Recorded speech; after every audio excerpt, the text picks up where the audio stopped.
कैसे आप लोग? बढ़िया होंगे और आपकी पढ़ाई तो अच्छी चल रही होगी। अब लैब असिस्टेंट के आपके दिन ज्यादा बचे नहीं, अब दिन बहुत ही कम बचे हैं। अब आपको आवश्यकता है कॉन्फिडेंस की, अब आपको आवश्यकता है एक बहुत सही गाइडेंस की और एक अच्छी स्ट्रेटजी की, क्योंकि अब बाकी दिनों के अंदर अगर आप अपना पिछला रिवीजन करते रहेंगे, बाकी दिनों में आप एक सही रणनीति के साथ में सही स्ट्रेटजी को फॉलो करते हुए अपना जो कंप्लीट पढ़ा हुआ है और जो इंपॉर्टेंट टॉपिक्स हैं उनको याद करोगे। पीछे क्या लिखा हुआ है कि भाई बस इतना पढ़ लेना। मेरा कहने का मतलब है कि आपको जो इंपॉर्टेंट टॉपिक बताऊंगा, जहां से 80% तो चांस है कि यहां से सवाल पक्का पक्का बनेंगे। और अपने एग्जाम से 10 से 15 दिन पहले अपने बचे हुए हैं, कम से कम मान के चलोगे यार 10 दिन मान के चलोगे सर हमारे तो एग्जाम के 10 दिन बचे हैं, अब आप बता दो कि हम 10 दिन के अंदर क्या करें। तो बचे हुए 10 दिनों के अंदर हमें हमारी तैयारी में क्या क्या बदलाव लाने होंगे, वो सारी बातें आज हम करेंगे। पहली बात तो यह है कि आपको क्या पढ़ना होगा, है ना। पहला सवाल हमको है क्या पढ़ना है और क्या छोड़ना है और कितना पढ़ना है। ये 3 पॉइंट अगर आप जान लो ना, जब एग्जाम हमारे नजदीक हो, परीक्षा के हम नजदीक हो, तो हमें सिर्फ 3 पॉइंट पता होना चाहिए कि एक तो क्या पढ़ना है, एक क्या छोड़ना है और एक कितना पढ़ना है। ये 3 पॉइंटों का सामना हमने कर लिया तो हमारा सिलेक्शन पक्का पक्का हो जाता है, हम सिलेक्शन के बेहद नजदीक पहुंच जाते हैं। क्योंकि एग्जाम जब पास में आती है तो हमारा जो रिवीजन मोड है एक तो उसको चालू कर देना होता है। जब एग्जाम नजदीक आती है तो हमको जितने अधिक तुम पीआई को सोल्व करते हो उतने अधिक पीआई को सोल्व करो, तुम्हारे बहुत ज्यादा बेनिफिट मिलेगा। जब एग्जाम पास में आती है हमें घबराना नहीं होता, हमारे अंदर एक अच्छा कॉन्फिडेंस, एक जो आत्मविश्वास होता है उसको बनाए रखना होता है। तो वो अगर तुम बनाए रखोगे तो तुम परीक्षा के अंदर बहुत अच्छा परफॉर्मेंस, तुम्हारी एक बेटर परफॉर्मेंस साबित होगी। अगर ये चीजें नहीं कर पाए तो फिर तो मतलब नहीं है। तो चलो मैं एक बार पॉइंट टू पॉइंट हम लोग सबसे पहले बात करते हैं। पहली बात तो आपको कितना पढ़ना है। पहली बात कितना पढ़ना है। सर क्या बेहुदा सा सवाल है, कितना पढ़ना है, सब पढ़ना है। और अब क्या पढ़ना है? अब तो पढ़ना नहीं है, अब तो क्या देखना है, क्या आवश्यकता है आपको बातों की। जैसे कि मैंने आपको बताया कि भाई राजस्थान जीके के, अगर मैं राजस्थान जीके की आपसे बात करूं तो भाई राजस्थान जीके के मिनिमम से मिनिमम 50 सवाल आप मान के चलो। राजस्थान जीके के अपने 50 सवाल तो आप मान के चलो। अब राजस्थान जीके के अंदर कौन कौन से पार्ट है? एक आपके आएगा राजस्थान भूगोल, एक कौन सा आएगा अपने, एक हमारे पास में आता है राजस्थान भूगोल। ठीक है ना भाई, ये जो पार्ट है हमारे पास में राजस्थान भूगोल। राजस्थान भूगोल के मैं कह सकता हूं कि भाई साहब 25 से 30 क्वेश्चन तो आप मान के चलो, 25 से 30 क्वेश्चन तो राजस्थान भूगोल के मान के चलो। लेकिन फिर भी अपने जो लैब असिस्टेंट का पेपर बनाने वाले व्यक्ति हैं वो पेपर बनाएंगे कुछ टॉपिक से। राजस्थान भूगोल के अगर सवाल पूछे जाएंगे तो जैसे कि मैं कुछ टॉपिक आपको यहाँ लिख रहा हूँ, अगर राजस्थान भूगोल के अंदर आपने मेरे बताए हुए टॉपिकों को ध्यान से पढ़ लिया, इनका बार बार रिवीजन कर लिया, इन्हीं टॉपिकों के पीवाईक्यू और एमसीक्यू सोल्व कर लिए, तो मैं कहता हूं कि राजस्थान भूगोल के लगभग 80% सवाल आपके सही हो जाएंगे। सबसे पहला टॉपिक कौन सा आता है? पहला टॉपिक हमारे पास में आता है भौतिक प्रदेश। पहला सवाल हमारे पास में आता है भौतिक प्रदेश। भौतिक प्रदेशों के अंदर तुम्हारे कोई अरावली से सवाल पूछ लिया जाएगा, तुम्हारे यहाँ पर कोई अपने पूर्वी मैदान से सवाल पूछ लिया जाएगा, तुम्हारे यहाँ पर कोई हाड़ौती से सवाल पूछ लिया जाएगा, तुम्हारे यहाँ पर कोई मरुस्थल से सवाल पूछ लिया जाएगा। तो मतलब कहने की बात यह है कि अपने ये जो राजस्थान भूगोल के अंदर जो पहला चैप्टर है भौतिक प्रदेश, भौतिक प्रदेश इतना इंपॉर्टेंट चैप्टर है कि इससे तो हर एग्जाम के अंदर कोई ना कोई सवाल पूछा जाता है। रही बात लैब असिस्टेंट की, तो मैं कहता हूं कम से कम 5 सवाल, 4 से 5 सवाल तो आपको सिर्फ और सिर्फ भौतिक प्रदेश से देखने को मिल सकते हैं। 4 से 5 सवाल तो आपको सिर्फ और सिर्फ भौतिक प्रदेश के जो टॉपिक है इससे देखने को मिल सकते हैं। अगला जो टॉपिक है अपना, अगला टॉपिक यहाँ पे आता है कि भाई साहब दूसरा टॉपिक आता है अपुहा तंत्र। दूसरा टॉपिक आता है तुम्हारा अपुहा तंत्र। अगर अपुहा तंत्र का टॉपिक तुम्हारा और भी अच्छा है, एक भौतिक प्रदेश का टॉपिक हो गया, एक तुम्हारा अपुहा तंत्र का टॉपिक हो गया, एक तुम्हारे पास में तीसरा टॉपिक आता है वन्य जीव का। कौन सा आता है भाई? वन्य जीव का। एक तुम्हारा चौथा टॉपिक आता है खनिज का। अगर ये तुम्हारे जो टॉपिक हैं, जैसे कि अपने भौतिक प्रदेश हो गया, अपने वन्य जीव हो गया, और अपने एक दो टॉपिक जैसे उद्योग और जनसंख्या का टॉपिक है, एक टॉपिक अपने उद्योग का और एक टॉपिक अपने जनसंख्या का, उद्योग और जनसंख्या का। ये कंप्लीट जो राजस्थान भूगोल के टॉपिक है, उद्योग हो गया, जनसंख्या हो गया, वन्यजीव हो गया, खनिज हो गया, अपुहा तंत्र हो गया, भौतिक प्रदेश हो गया, राजस्थान ज्योग्राफी के ये वो टॉपिक हैं जैसे 80% सवाल पूछे जाते हैं। अगर आपने भौतिक प्रदेश का, अपुहा तंत्र का, वन्यजीव का, खनिज का, उद्योग का, जनसंख्या का, इन सारे टॉपिकों को जो 6 से 8 टॉपिक तुम्हारे कंप्लीट मैंने आपको बताया, इन टॉपिक के आपने बार बार रिविजन कर लिया, इनके पीवाई को खूब सारे सोल्व कर लिए, इनके एमसीक्यू खूब सारे सोल्व कर लिए, तो मेरा ये छोटी सी बात मान लेना, तुम्हारे ज्योग्राफी के 80% जो सवाल हैं, 80% जो सवाल हैं वो सही हो जाएंगे।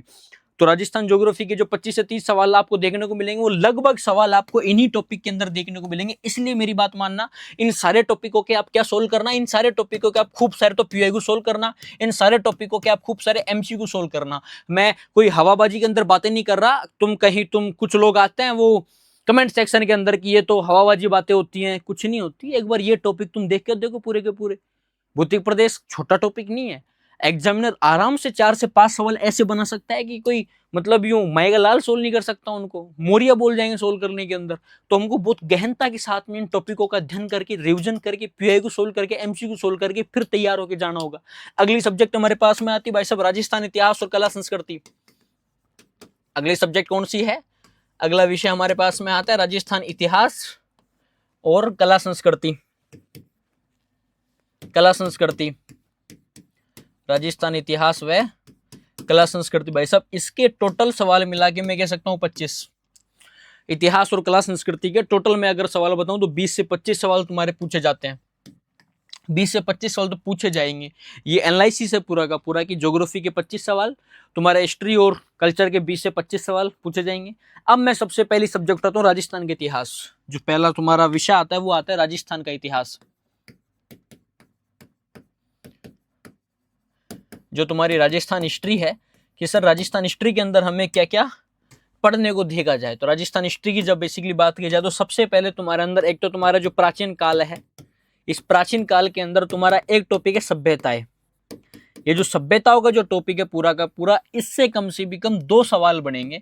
और ये जो सभ्यताओं का टॉपिक है ये ज्यादा बड़ा नहीं है, कम से कम 4 या 5 पेज का तुम्हारा सभ्यताओं का टॉपिक है कि भाई कौन सी सभ्यता अपने किस नदी के किनारे स्थित है, इसकी खोज कब हुई थी और की किसने थी, क्या इस सभ्यता से ये साक्ष्य प्राप्त हुआ था, क्या ये सभ्यता इस स्थान पर स्थित है, क्या ये सभ्यता का संबंध इस काल से है।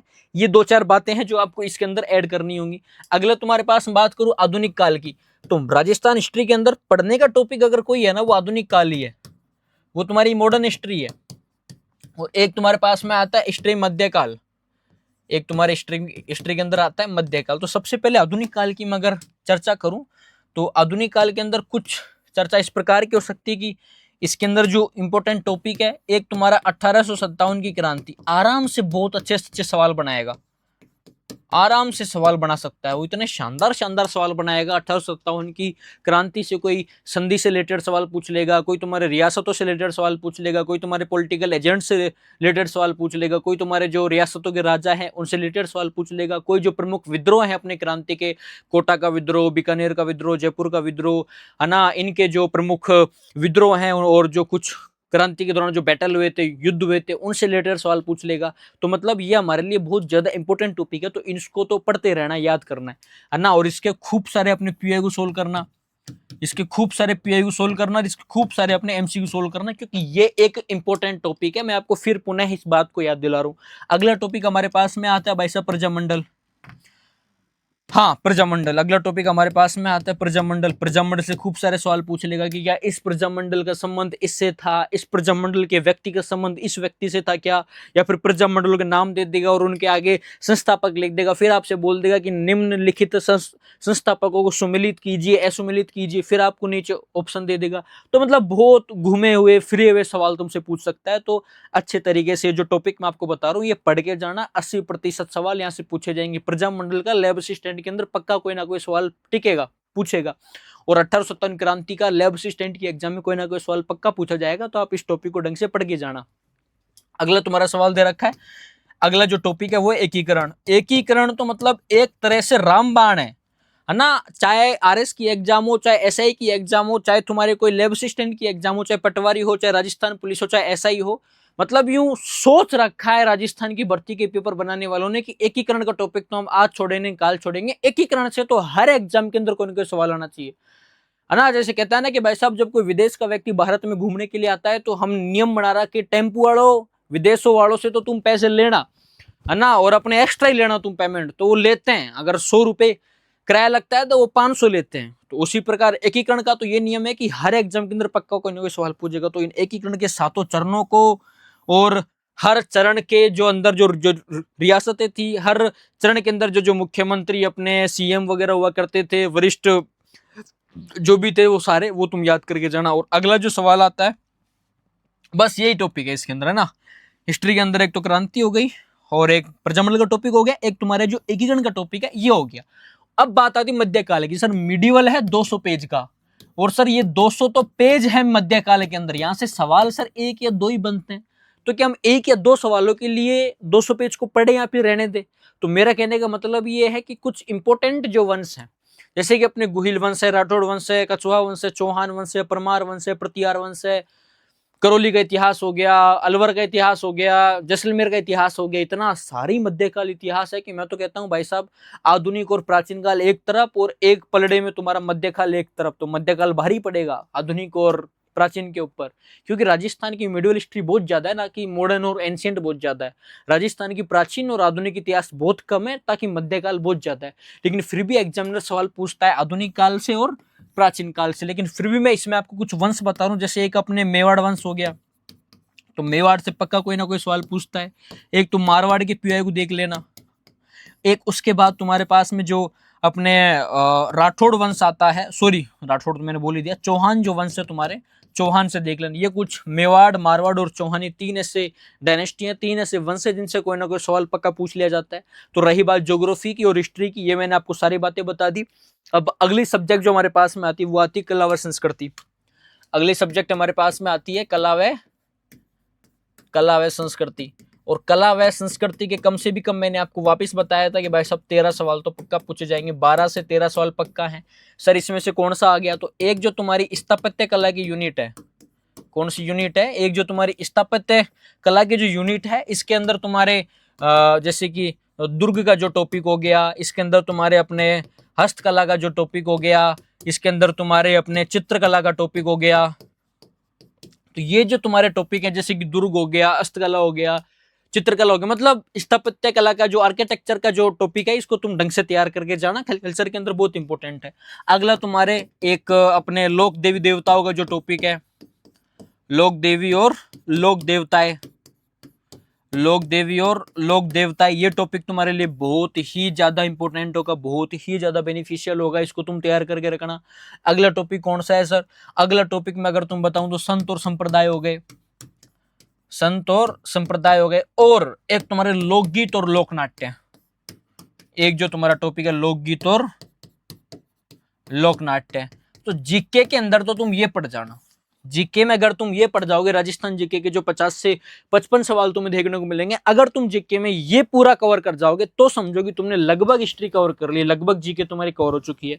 कल्चर के अंदर जो इंपोर्टेंट टॉपिक्स हुआ करते थे वो मैंने आपको सारे बता दिए।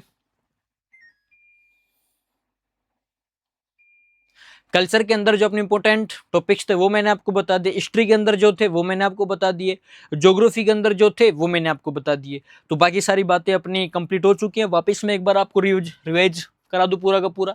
जीके के मैंने कहा कि भाई 50 सवाल आएंगे, तो राजस्थान भूगोल के अंदर भौतिक प्रदेश के तुम्हारे 4 से 5 सवाल पूछेंगे। अपोहा तंत्र हो गया, वन्य जीव हो गए, खनिज हो गए, उद्योग हो गए, जनसंख्या हो गई। उसके बाद तुम्हारे राजस्थान इतिहास और कला संस्कृति के अंदर मैंने कुछ टॉपिक आपको बताए थे। हिस्ट्री में अपने क्रांति हो गई, प्रजामंडल हो गया, एकीकरण हो गया।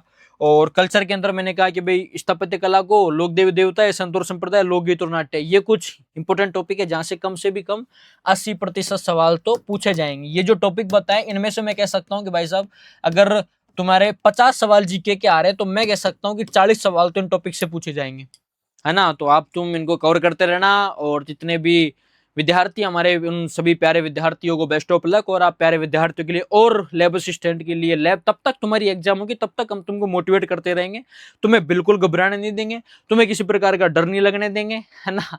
तुम तो बस हमने पढ़ते रहना, जो तुम्हें टॉपिक बताए उन टॉपिक को और जैसी स्ट्रेटजी तुम्हें बता रखी है वो स्ट्रेटजी फॉलो करते रहना।